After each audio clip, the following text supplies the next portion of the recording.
আপনি কি জানেন যে প্রকৃতির যে এসিটা সেটা কিন্তু গ্রামেই বেশি পাওয়া যায়, শহরের চেয়ে গ্রামে কিন্তু প্রকৃতির যে এসিটা সেটা এই গ্রামে এসব বাগানে আসলে পাওয়া যায়, প্রকৃতির কাছে আসলে পাওয়া যায়। কারণ একটা পূর্ণবয়স্ক গাছ প্রতিদিন 100 গ্যালন পানি বাষ্প আকারে বাতাসে ছড়িয়ে দেয়, যার জন্য আমরা গ্রামে গরমের দিনে ঠান্ডা অনুভব করি। আপনি আরেকটা জিনিস জেনে রাখেন যে এই প্রকৃতি কিন্তু আপনার মানসিক চাপ কমায় দিতে পারে। আপনি যদি প্রতিদিন 10 মিনিট এই প্রকৃতির সাথে এসে কথা বলতে পারেন, আপনার কিন্তু মানসিক চাপ অনেকটাই কমে যাবে। আপনার 30%, গবেষণা বলছে 30% স্ট্রোক ঝুঁকি কমে যাবে।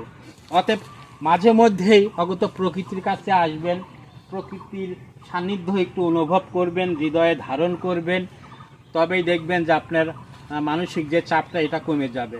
সবাই প্রকৃতির কাছে এসে একটু সময় কাটাবেন, একটু ঘুরতে যাবেন। সকলকে ধন্যবাদ।